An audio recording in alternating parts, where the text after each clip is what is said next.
Hello and welcome to our YouTube channel Omega classes. दोस्तों, आज की वीडियो में हम देखेंगे क्लास 12 के मैग्नेटिक मटेरियल चैप्टर का इम्पॉर्टेंट टॉपिक जिसका नाम है फेरोमैग्नेटिज्म का डोमेन थ्योरी। ठीक है, डोमेन थ्योरी ऑफ फेरोमैग्नेटिज्म बोलते हैं इसको। इससे पहले हमने पढ़ा है कि मैग्नेटिज्म का ओरिजिन कैसे है। ठीक है, जो इलेक्ट्रॉन है उसका मैग्नेटिक मोमेंट कैसे निकाला जाता है। उसके बाद में हमने देखा कि मैग्नेटाइजेशन क्या होता है, मैग्नेटिक इंटेंसिटी क्या होती है। उसके बाद में देखा था जो मटेरियल होता है उसकी मैग्नेटिक प्रॉपर्टीज़ के बारे में। तो तीन तरह के मटेरियल थे, तीन तरह की प्रॉपर्टीज़ भी थी, डायमैग्नेटिज्म, और जो डायमैग्नेटिज्म शो करते हैं उनको बोलते हैं डायमैग्नेटिक मटेरियल्स। उसी तरह से पैरामैग्नेटिक मटेरियल्स और फेरोमैग्नेटिक मटेरियल्स की प्रॉपर्टीज़ के बीच का डिफरेंस हमने देखा था। ठीक है, टेबल की फॉर्म में हमने देखा था। आज हमको उससे आगे का देखना है। ठीक है, तो इस वीडियो को एंड तक देखना। अगर वीडियो अच्छा लगे तो वीडियो को लाइक करना, वीडियो को शेयर करना, चैनल को सब्सक्राइब कर देना। ठीक, तो डोमेन थ्योरी स्टार्ट करने से पहले पैरामैग्नेटिक प्रॉपर्टीज़ जो बताई थी मैंने मटेरियल्स की, उसके लिए एक लॉ है जो मैग्नेटाइजेशन टॉपिक मैंने पढ़ाया था उसमें शॉर्ट में मैंने बताया था, लेकिन फिर भी बता देता हूँ। एक साइंटिस्ट थे क्यूरी, ठीक है, उन्होंने एक लॉ बोला था किसके लिए, पैरामैग्नेटिक के लिए भी बनाया है और फेरोमैग्नेटिक मटेरियल के लिए भी बनाया है उन्होंने। ठीक है, उन्होंने क्या बोला है कि जो मैग्नेटाइजेशन है ऑफ पैरामैग्नेटिक मटेरियल, किसका, पैरामैग्नेटिक जो मटेरियल है उसका जो मैग्नेटाइजेशन है जिसको हम कैपिटल एम से डिनोट करते हैं, it is directly proportional to the external field and inversely proportional to absolute temperature. Absolute temperature का मतलब है टेम्परेचर को जो है ना वो केल्विन में लिखना। ठीक है, तो टेम्परेचर को जब डिग्री सेल्सियस में लिखोगे तो वो एब्सोल्यूट नहीं बोला जाएगा। एब्सोल्यूट तभी बोलेंगे हम उसको जब उसको हम केल्विन में लिखेंगे। ठीक है, इसका मतलब क्या है, अगर कोई पैरामैग्नेटिक सैंपल है उसको एक्सटर्नल मैग्नेटिक फील्ड में रखा है हमने, उसके अंदर जो मैग्नेटाइजेशन प्रोड्यूस होगा वो मैग्नेटाइजेशन ज़्यादा होगा। कब, जब आप एक्सटर्नल मैग्नेटिक फील्ड को बढ़ा दोगे तो मैग्नेटाइजेशन बढ़ेगा। लेकिन अगर एब्सोल्यूट टेम्परेचर हम बढ़ा देते हैं या फिर टेम्परेचर अगर हम बढ़ा देते हैं तो टेम्परेचर बढ़ेगा तो मैग्नेटाइजेशन कम होगा। ये किसने बोला, ये बोला क्यूरी ने। ठीक है, तो उसका लॉ क्या है, फॉर पैरामैग्नेटिक सैंपल और paramagnetic material magnetization is directly proportional to the external field and inversely proportional to the absolute temperature. तो हमें मालूम है एम, प्रोपोर्शनलिटी साइन निकाल देंगे, इक्वल टू और एक कांस्टेंट, यहाँ पे कांस्टेंट लेंगे सी जिसको बोलेंगे क्यूरी कांस्टेंट, जिसको बोलेंगे क्यूरी कांस्टेंट। उसके बाद में बाकी का तो same B upon T. Okay, B for magnetic field. हमने और एक कंसेप्ट देखा, बी को मैं लिख सकता हूँ mu 0 into H, where H is magnetic intensity, H describes external field. ठीक है, H is magnetic intensity which is only defined for external field. हमने देखा था किसी भी मटेरियल के अंदर दो तरह से मैग्नेटाइजेशन होता है, एक होता है किसकी वजह से, उसके इंटरनल प्रॉपर्टी की वजह से, और दूसरा होता है एक्सटर्नल फील्ड जो उसके अंदर मैग्नेटाइजेशन प्रोड्यूस करेंगे। ठीक है, अपॉन हम लिख सकते हैं एच, मैं क्या टी, मैं क्या करता हूँ इस एच को इधर लेके आता हूँ, M upon H is equal to C mu 0 upon T. C capital है क्यूरी का। ठीक है, और एम अपॉन एच क्या होता है, एम अपॉन एच होता है साई, जिसको बोलते हैं हम मैग्नेटिक ससेप्टिबिलिटी। मैग्नेटिक ससेप्टिबिलिटी का किस्सा क्या है, जो अगर पॉजिटिव रहा किसी मटेरियल का तो उसके अंदर मैग्नेटिज्म हम अच्छे से भर सकते हैं। अगर नेगेटिव रहा तो वो होगा डायमैग्नेटिक मटेरियल, जो क्या होगा, मैग्नेटिक फील्ड होगी उससे दूर दूर जाएगा, जिसके अंदर हम मैग्नेटिज्म भर नहीं सकते हैं। ठीक है, तो होता है मैग्नेटिक ससेप्टिबिलिटी। डायमैग्नेटिक मटेरियल के लिए निगेटिव होता है, लो होता है लेकिन निगेटिव होता है। पैरामैग्नेटिक मटेरियल के लिए क्या होता है, पॉजिटिव लेकिन स्मॉल वैल्यू होती है। और फेरोमैग्नेटिक के लिए ससेप्टिबिलिटी ज़्यादा होती है, क्योंकि फेरोमैग्नेटिक मटेरियल्स में हम आसानी से मैग्नेटिज्म की प्रॉपर्टी भर सकते हैं। जिसकी ससेप्टिबिलिटी ज़्यादा उसके अंदर हम मैग्नेटिज्म ला सकते हैं आराम से।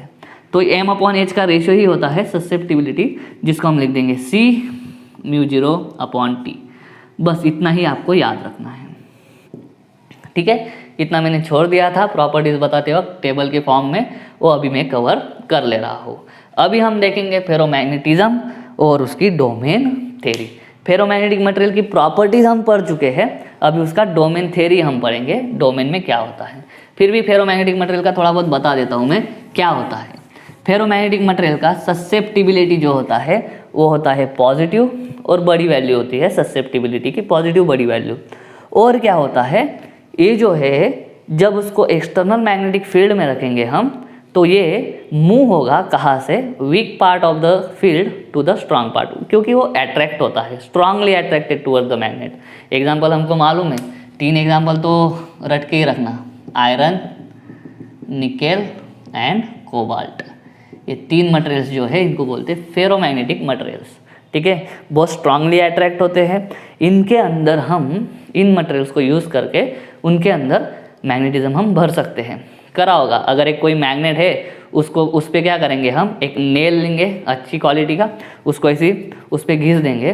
ठीक है, और उसके बाजू में अगर हम लेके गए तो वो जो नेल है, वो जो कील है, वो भी दूसरे आयरन के सब्सटेंस जो है उनको अट्रैक्ट करने लग जाएंगे कुछ देर के लिए।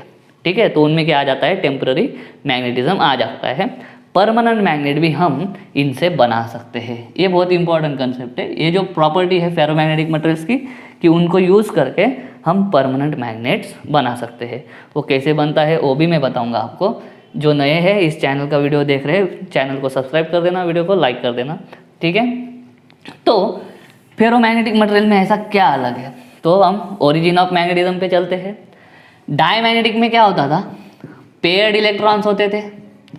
ठीक है, इसके लिए net magnetic dipole moment atom का ही क्या हो जाता था, 0।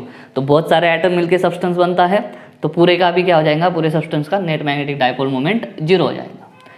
पैरामैग्नेटिक में क्या होता था, अनपेयर्ड होता था, तो एक एटम के पास मैग्नेटिक मोमेंट हो गए, ऐसे बहुत सारे एटम्स मिलके सब्सटेंस बनता है, तो सब्सटेंस के पास कुछ तो नेट मैग्नेटिक डायपोल मोमेंट होना चाहिए था। लेकिन जितने भी मैग्नेटिक मोमेंट्स बनते हैं उनका डायरेक्शन रैंडम होता है कैसे भी। ठीक है, तो एक मैग्नेटिक मोमेंट दूसरे मैग्नेटिक मोमेंट को कैंसिल कर देता है और इसका भी टोटल आ जाता है 0। ठीक है, थर्ड फेरोमैग्नेटिज्म, इसमें भी अनपेयर्ड इलेक्ट्रॉन होते हैं, बहुत ज़्यादा तादाद में होते हैं। ठीक है, इसके बारे में अभी हम पूरा पढ़ेंगे। ठीक है, तो चलिए, फेरोमैग्नेटिक मटेरियल पैरामैग्नेटिक और डायमैग्नेटिक से थोड़ा अलग है। जो प्रॉपर्टीज पैरामैग्नेटिक दिखाता है मटेरियल, उसी प्रॉपर्टी को बहुत ज़्यादा इंटेंसिटी के साथ जो दिखाएगा वो मटेरियल कौन सा है, फेरोमैग्नेटिक मटेरियल। अभी फेरोमैग्नेटिक मटेरियल में क्या होता है, डोमेन क्या होते हैं, डोमेन एक्सिस क्या होता है, वो सब आज हम पढ़ेंगे। ठीक है, तो चलिए स्टार्ट करते हैं डोमेन थ्योरी। तो समझ लो, जो भी कोई फेरोमैग्नेटिक मटेरियल है, ठीक है, फेरोमैग्नेटिक मटेरियल का स्ट्रक्चर समझ लेना। ठीक है, पैरामैग्नेटिक में क्या बताया, एक मैग्नेटिक मोमेंट दूसरे मैग्नेटिक मोमेंट तीसरा चौथा, ऐसे जो अनगिनत मैग्नेटिक मोमेंट्स की डायरेक्शन है वो कैसा है, रैंडम है, और टोटल मैग्नेटिक डायपोल मोमेंट 0 है। यहाँ पे क्या होता है, यहाँ पे एक कंसेप्ट है जिसको बोलते हैं एक्सचेंज कपलिंग। ठीक है, और एक्सचेंज इंटरैक्शन। ये सिर्फ किस में होता है, ये सिर्फ फेरोमैग्नेटिक मटेरियल्स में होता है, पैरामैग्नेटिक में नहीं होता। अभी एक्सचेंज कपलिंग और एक्सचेंज इंटरैक्शन क्या होता है, इसके डीप में नहीं जाएंगे, ये एटॉमिक फिजिक्स का काम हो जाता है। ठीक है, हम मैग्नेटिक के बारे में बात कर रहे हैं। तो एक्सचेंज कपलिंग और एक्सचेंज इंटरैक्शन मतलब क्या होगा। अभी देखो, ये मान लो फेरोमैग्नेटिक मटेरियल का कोई सैंपल है, इतना सैंपल हमने उठा लिया। इतना तो हमको मालूम है, हर एक एटम के पास उसका क्या होता है, उसका मैग्नेटिक मोमेंट होता है। तो हर एटम को हम क्या बोल देते हैं, एटॉमिक मैग्नेट बोल देते हैं। ठीक है, क्योंकि एटम के पास क्या होता है, नेट मैग्नेटिक डायपोल मोमेंट होता है। ठीक है, तो फेरोमैग्नेटिक मटेरियल में पैरामैग्नेटिक मटेरियल से अलग क्या होता है।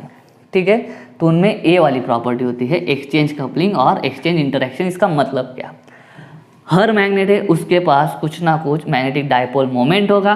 मैग्नेटिक डायपोल मोमेंट का डायरेक्शन वेक्टर क्वांटिटी है, तो डायरेक्शन होगी।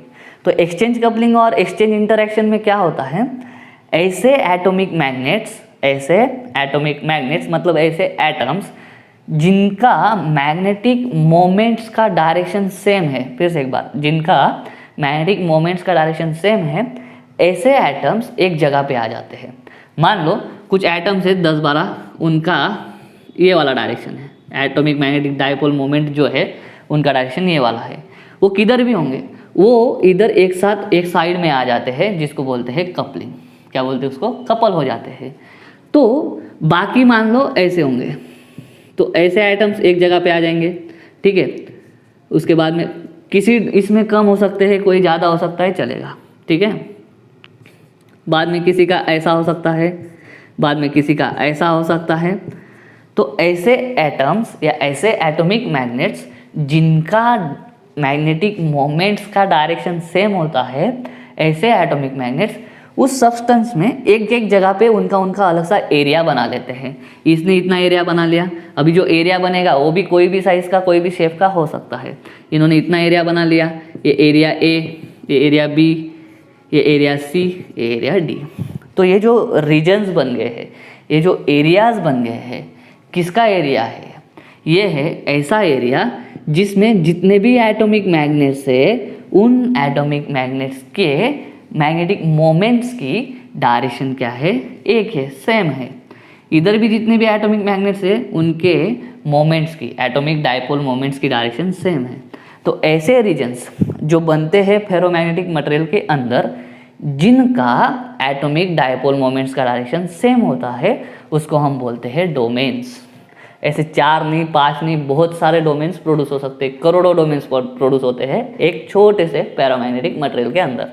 तो डोमेन की डेफिनेशन क्या बनाएंगे? Domains are the regions produced in the ferromagnetic material, ठीक है। डोमेन्स आर द रीजन्स और areas produced in the ferromagnetic material of which, ठीक है, of which the direction of every atomic magnetic moment is same, और in which the direction of every atomic magnet is same, ठीक है। तो domain क्या है? Area produce हुआ है फेरोमैग्नेटिक मटेरियल के अंदर, जिनके अंदर की जो एटॉमिक मैग्नेट्स है उनकी डायरेक्शन सेम है, ठीक है। तो ये एक डोमेन हो गया, ए बी नाम का एक डोमेन, सी और डी, ये भी क्या है? डोमेन्स है, ठीक है। यहाँ तक क्लियर हो गया होगा। जो एक डोमेन और दूसरे डोमेन को सेपरेट करने वाली जो लाइन्स है, ये वाली जो लाइन्स है, ठीक है, इनको बोलते हैं डोमेन वॉल्स। द लाइन और the boundary which separates one domain from the other is called as domain wall. और ऐसी बहुत सारी डोमेन वॉल्स होंगी, ठीक है। और क्या है? देखो हमने क्या देखा? डोमेन्स देखे। डोमेन्स मतलब क्या? Areas in which directions of all atomic magnets, ठीक है, directions of magnetic moments of all atomic magnets is same, सबकी सेम है। उसके बाद में देखा डोमेन वॉल। डोमेन वॉल मतलब क्या? बाउंड्री है जो सेपरेट करती है डोमेन्स को, जो क्या करती है? सेपरेट करती है डोमेन्स को। एक डोमेन को दूसरे डोमेन से सेपरेट करने वाली जो लाइन होगी, जो बाउंड्री होंगी, उसको बोलेंगे डोमेन वॉल। अलग सा एक कंसेप्ट है डोमेन एक्सिस, ये बहुत इंपॉर्टेंट है। डोमेन एक्सिस मतलब क्या? कोई भी एक डोमेन ले लो, बी डोमेन है। डोमेन एक्सिस क्या बताएगा आपको कि ये जो पर्टिकुलर डोमेन है, उसमें जितने भी एटॉमिक मैग्नेट्स है, उनकी डायरेक्शन सेम है। तो मैं क्या कर सकता हूँ? इन सब को हटा के एक ही बड़ी सी लाइन ऐसी खींच दूँ कि मैं बोल दूंगा कि इसमें जितने भी एटॉमिक मैग्नेट्स है, उनके डायपोल मोमेंट्स की डायरेक्शन ये है। तो ये जो लाइन है, द लाइन और the axis which tells about the direction of all the atomic magnets in the one domain. एक डोमेन के अंदर जितने भी एटॉमिक मैग्नेट्स है, उनकी मैग्नेटिक मोमेंट्स की डायरेक्शन बताने का काम जो अकेली लाइन करेगी, उसको हम बोलेंगे domain axis. It is a line in domain which denotes the directions of magnetic moments of all atoms in that domain।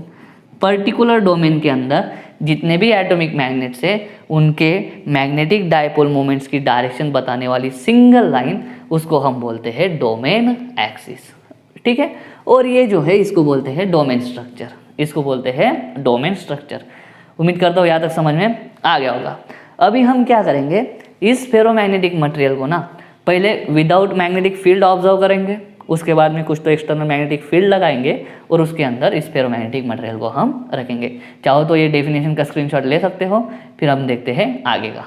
चलिए, तो देखो अभी क्या करते हैं। इस फेरोमैग्नेटिक मटेरियल का पहले absence of external magnetic field study करते हैं। मतलब क्या, बी बार जो है वो है 0। एक्सटर्नल मैग्नेटिक फील्ड को बी बार से डिनोट करते हैं, वो 0 है मान लो।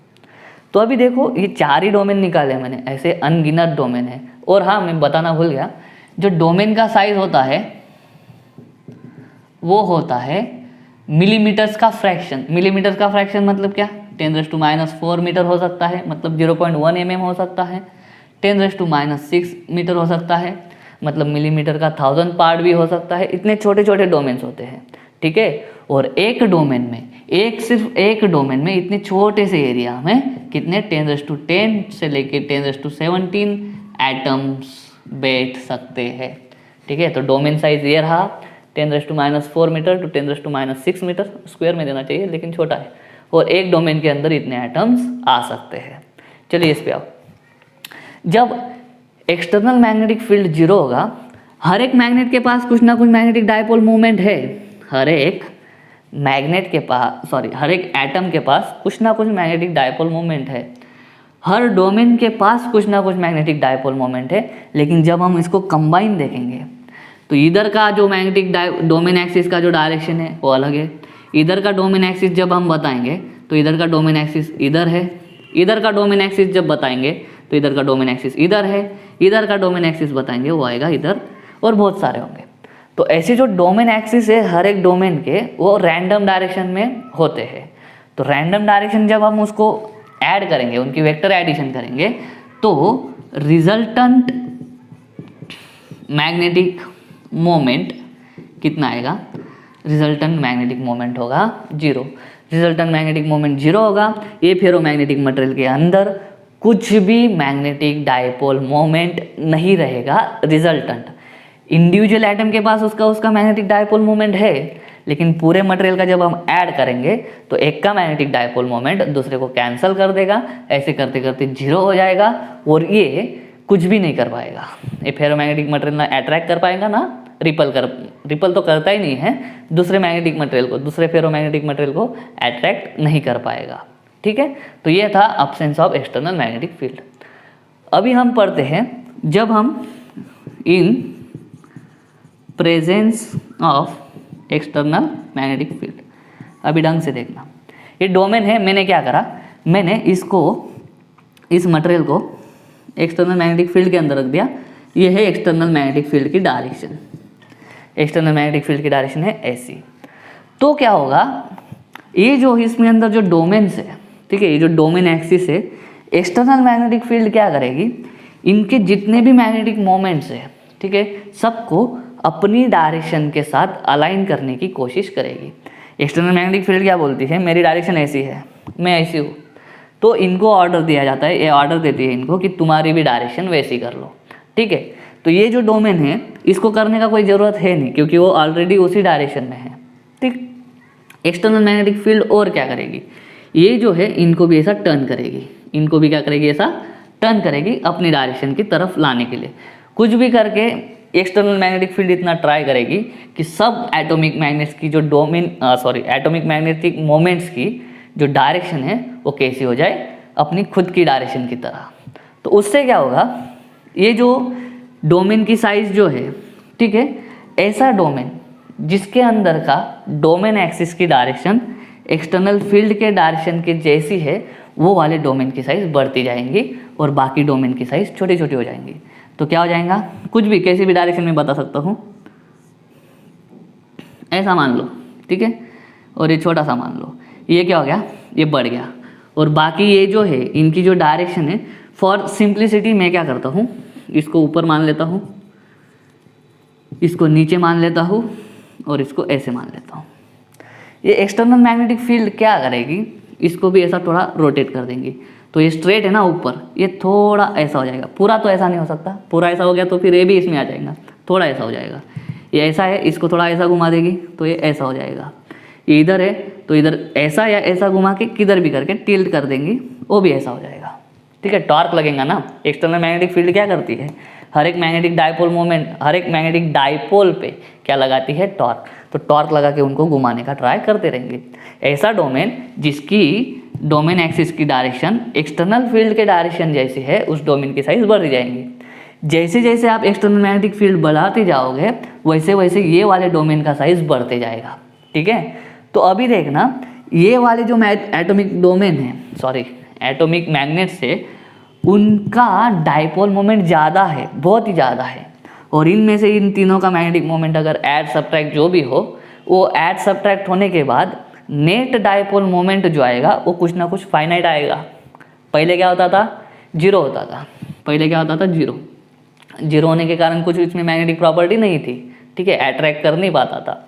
अभी क्या होगा, एक्सटर्नल मैग्नेटिक फील्ड की वजह से ये जो है एक उसको रिजल्टेंट मैग्नेटिक डायपोल मोमेंट मिल जाएगा, क्योंकि ये वाले जो है मैग्नेटिक डायपोल मोमेंट उनकी तादाद बहुत ज़्यादा है, ये बाकी के इसको कैंसिल नहीं कर पाएंगे। ठीक है, बाकी के शायद इसमें ऐड भी हो जाए। एक्सटर्नल मैग्नेटिक फील्ड को बढ़ा दो, इतना बढ़ा दो कि फाइनली क्या हो जाए, सारे मैग्नेटिक डायपोल मोमेंट्स की डायरेक्शन सेम हो जाए, सारे डायपोल मोमेंट्स उधर ही चले जाए। तो ये इतनी बढ़ा दो एक्सटर्नल मैग्नेटिक फील्ड कि सारे मैग्नेटिक मोमेंट्स की डायरेक्शन सेम हो जाए। अभी क्या होगा, जब तुम इसको रिमूव करोगे ना, एक्सटर्नल मैग्नेटिक फील्ड को जब तुम रिमूव करोगे तो ऐसा एक्सपेक्ट है कि वापस ऐसा स्ट्रक्चर बन जाए। ठीक है, लेकिन फेरोमैग्नेटिक मटेरियल की यही खासियत है, अगर एक्सटर्नल मैग्नेटिक फील्ड को तुम निकाल देते हो तो वापस डोमेन स्ट्रक्चर ऐसा नहीं बनता है। फिर से वापस डोमेन स्ट्रक्चर ऐसा नहीं बनेगा, ऐसा ही रह जाएगा। ठीक है, ऐसा ही रह जाएगा मतलब क्या होगा, इसके पास अभी भी नेट मैग्नेटिक डायपोल मोमेंट रहेगा, फाइनाइट और अच्छी वैल्यू वाला रहेगा। ठीक है, तो इसके पास नेट मैग्नेटिक डायपोल मोमेंट होगा तो ये मटेरियल, फेरोमैग्नेटिक मटेरियल कैसे एक्ट होने लग जाएगा, एज अ मैग्नेट एक्ट हो जाएगा। Even though we have removed दी, क्या बोलते हैं उसको, एक्सटर्नल मैग्नेटिक फील्ड मैंने रिमूव कर दिया है, फिर भी क्या होगा, ये हमारा मैग्नेट जो है, ये जो फेरोमैग्नेटिक मटेरियल है वो मैग्नेट की तरह बिहेव करेगा। तो इसको निकाल दो, फिर भी ये मटेरियल मैग्नेट की तरह बिहेव करने लग जाएगा। और इसी प्रॉपर्टी की वजह से हम क्या करते हैं, फेरोमैग्नेटिक मटेरियल को परमानेंट मैग्नेट बनाने के लिए यूज़ करते हैं। क्या करते हैं, फेरोमैग्नेटिक मटेरियल लेते हैं, उसके अंदर इतना मैग्नेटिक फील्ड इतना स्ट्रांग कर देते हैं, सॉलिनॉइड यूज़ करते हैं, सॉलिनॉइड के अंदर रख देते हैं उसको इतना स्ट्रांग मैग्नेटिक फील्ड में रखते हैं ताकि इसके अंदर के डोमेन ऐसे हो जाए। ठीक है, और बाद में एक्सटर्नल फील्ड निकाल लेते हैं। वो जो हमारा आयरन का मटेरियल है वो खुद अभी क्या हो जाएगा, मैग्नेट बन जाएगा। आयरन, निकल और कोबाल्ट खुद भी अभी क्या बन जाएंगे, मैग्नेट बन जाएंगे, परमानेंट मैग्नेट। और उनका जो मैग्नेटिज्म है उनके अंदर बहुत देर तक रहता है। ठीक है, तुरंत ऐसा चला नहीं जाएगा। ठीक, तो ये था हमारा डोमेन थ्योरी कि डोमेन क्या होता है, डोमेन एक्सिस क्या होता है, एक्सटर्नल फील्ड में डोमेन स्ट्रक्चर कैसे बनता है। ठीक है, ये हमारा डोमेन स्ट्रक्चर था पहला, उसको हमने क्या कर दिया, एक्सटर्नल फील्ड लगा के ऐसा कर दिया। ठीक है, एक्सटर्नल फील्ड निकाल लो, फिर भी मैग्नेटिक फील्ड उसका मैग्नेटिक डायपोल मोमेंट उसका जीरो नहीं होगा और मटेरियल मैग्नेट की तरफ बिहेव करने लग जाएगा। तो दोस्तों, डोमेन थ्योरी के बाद हम पढ़ते हैं कि टेम्परेचर का इफेक्ट क्या होता है फेरोमैग्नेटिज्म पे। चलिए वो देखते हैं, छोटा सा टॉपिक है। तो दोस्तों, फेरोमैग्नेटिज्म हमने पढ़ लिया है, डोमेन थ्योरी उसका पढ़ लिया है। अभी हम पढ़ते हैं कि फेरोमैग्नेटिज्म पे टेम्परेचर का कुछ इफेक्ट होता है क्या, तो ज़रूर होता है। और ये वाला इफेक्ट भी कौन बताएगा, ये वाला इफेक्ट भी क्यूरी बताएगा। जैसे पैरामैग्नेटिक के लिए बताया सेम वैसे ही, कोई भी उसमें चेंज नहीं है। क्या बोलता है फेरोमैग्नेटिज्म का जो क्यूरी साइंटिस्ट है, टेम्परेचर के बारे में क्या बोलेंगे, अगर टेम्परेचर हम बढ़ा देंगे, टेम्परेचर हम बढ़ा देंगे तो क्या हो जाएगा, धीरे धीरे उस फेरोमैग्नेटिक मटेरियल का मैग्नेटिज्म जो है वो मैग्नेटाइजेशन या फिर जो है वो मैग्नेटाइजेशन क्या होते जाएगा, मैग्नेटाइजेशन कम होते जाएगा। वही तो पैरामैग्नेटिक सैंपल के लिए भी बोला था क्यूरी ने कि जैसे जैसे एब्सोल्यूट टेम्परेचर बढ़ेगा वैसे वैसे क्या होगा, मैग्नेटाइजेशन कम होगा। मैग्नेटाइजेशन कम होगा मतलब क्या होगा, लूज हो जाएगा। अभी ऐसा क्यों होता है, ठीक है, एटम्स है मटेरियल के अंदर, ठीक है, अगर उनको हीट दे दो मतलब टेम्परेचर बढ़ाओ तो वो अनस्टेबल हो जाएंगे, उनका काइनेटिक एनर्जी हो जाएगा, उनका जो अंदर का मोशन है इंटरनल एनर्जी मिलने की वजह से या थर्मल एनर्जी मिलने की वजह से उनका मोशन रैंडम हो जाएगा। और मोशन जैसे भी रैंडम हो गया क्या होगा, अगर एटम रैंडमली मूव कर रहे तो उनका एटम से रिलेटेड जो respective atomic magnetic dipole moments जो है उनका जो मोशन है वो भी कैसा हो जाएगा, रैंडम। अगर रैंडम मोशन हो रहा है, एटॉमिक मैग्नेटिक डायपोल मोमेंट्स अगर रैंडम डायरेक्शन में जा रहे हैं, तो नेट मैग्नेटिक डायपोल मोमेंट कितना होने का ट्राई करेगा? वो जीरो की तरफ जाने का ट्राई करेगा, जीरो की तरफ जाने का ट्राई करेगा। मतलब क्या होगा? वो जो फेरोमैग्नेटिक मटेरियल है उसका मैग्नेटिज्म लूज होने लग जाएगा। वही हमारा क्यूरी बोल रहा है कि अगर टेम्परेचर बढ़ा दो तो थर्मल एनर्जी की वजह से काइनेटिक एनर्जी मिलेंगी, रैंडम मोशन होगा एटम्स का, एटम का रैंडम मोशन मतलब मैग्नेटिक डायपोल मोमेंट का भी रैंडम मोशन हो जाएगा। जो हमारा डोमेन स्ट्रक्चर ये बना था एकदम मस्त एक्सटर्नल फील्ड लगाने के बाद, वो डोमेन स्ट्रक्चर अभी क्या हो जाएगा? डोमेन स्ट्रक्चर कोलैप्स हो जाएगा, डोमेन स्ट्रक्चर ब्रेक हो जाएगा। वापस जो एटॉमिक मैग्नेटिक डायपोल मोमेंट्स है इनकी डायरेक्शन रैंडम होने लग जाएंगी कुछ की, तो थोड़ा बहुत जो मैग्नेटाइजेशन था वो धीरे धीरे कम होने लग जाएगा। तो क्यूरी वही बोलता है जो मैग्नेटाइजेशन है which is inversely proportional to the absolute temperature. External magnetic field जो है उसको डायरेक्टली प्रोपोर्शनल रहेगा, लेकिन यहाँ पे हम बात करते हैं inversely proportional to the absolute temperature. Temperature के बारे में पढ़ रहे। Therefore m is equal to c, ठीक है, ये 1 है अपॉन t, ठीक है। इस तरह से भी कर सकते हैं, where c is Curie temperature. और हमको ये मालूम है क्या कि जो फेरोमैग्नेटिक मटेरियल है उसका ससेप्टिबिलिटी जो है पॉजिटिव एंड बिग वैल्यू, मतलब अच्छी खासी वैल्यू होती है उसकी पॉजिटिव। और जैसे ही टेम्परेचर बढ़ेगा ससेप्टिबिलिटी फिर से क्या होने लग जाएगा? कम होने लग जाएगा। तो मैग्नेटिक ससेप्टिबिलिटी और जो हमारा एब्सोल्यूट टेम्परेचर है उनके बीच का रिलेशन भी दे दिया है हमें क्यूरी ने, वो है magnetic susceptibility is equal to Curie constant और टेम्परेचर को इन्वर्सली प्रोपोर्शनल है तो T माइनस TC। अभी TC क्या है? TC is the value of temperature, is the value of temperature at which क्या होगा? फेरोमैग्नेटिक मटेरियल का कन्वर्शन हो जाएगा पैरामैग्नेटिक में, ठीक है। फेरोमैग्नेटिक मटेरियल मतलब एकदम स्ट्रांग मैग्नेट हो जाएगा वो पहले तो, लेकिन जैसे जैसे टेम्परेचर बढ़ेगा उसका मैग्नेटिज्म कम होते जाएगा। और कम मैग्नेटिज्म किसका होता है? पैरामैग्नेटिक मटेरियल का होता है। तो क्या हो जाएगा? टेम्परेचर बढ़ा देंगे तो फेरोमैग्नेटिज्म प्रॉपर्टी उस मटेरियल में से हट के क्या हो जाएंगी? पैरामैग्नेटिक हो जाएंगी। पैरामैग्नेटिक कैसे? जो उसका साई पॉजिटिव होता है और ये बिग की जगह पे क्या हो जाएगा? स्मॉल हो जाएगा, पर्टिकुलर वैल्यू से कम हो जाएगा। तो फेरोमैग्नेटिक मटेरियल किस में कन्वर्ट हो जाएगा? पैरामैग्नेटिक में। तो TC is the Curie temperature, TC is the Curie temperature. उस पर क्या होता है? Ferromagnetic material gets converted into paramagnetic material. किस में कन्वर्ट हो जाता है वो? पैरामैग्नेटिक मटेरियल में। इसका ग्राफ दे के रखा है, सिंपल है, इस पे T प्लॉट करेंगे, ठीक है। इधर हम लेंगे ससेप्टिबिलिटी, धीरे धीरे क्या करते जाएंगे? T बढ़ाते जाएंगे तो हमारा ससेप्टिबिलिटी कम होते जाएगा, ससेप्टिबिलिटी कम होते जाएगा। एक टेम्परेचर ऐसे आएगा, उस पर क्या होगा? फेरोमैग्नेटिक मटेरियल का कन्वर्शन हो जाएगा पैरामैग्नेटिक पे। ये वाला है हमारा ग्राफ, ठीक है। इसमें ज़्यादा कुछ बोलने का नहीं है, एक ही बात है, टेम्परेचर बढ़ाओ फेरोमैग्नेटिज्म लूज होते जाएगा, ससेप्टिबिलिटी कम होते जाएगा, और ये रहा उसका ग्राफ, ठीक है। तो दोस्तों आज हमने क्या पढ़ा? फेरोमैग्नेटिज्म क्या होता है, डोमेन थ्योरी उसकी पढ़ ली हमने, डोमेन क्या होते हैं, डोमेन एक्सिस क्या होते हैं, ठीक है। और उसके बाद में हमने पढ़ा कि टेम्परेचर पे फेरोमैग्नेटिज्म कैसे डिपेंड करता है। उम्मीद करता हूँ समझ में आ गया होगा। ऐसा है तो वीडियो को लाइक करो, वीडियो को शेयर करो, चैनल को सब्सक्राइब कर देना। मिलता हूँ नेक्स्ट वीडियो में, तब तक के लिए जय हिंद।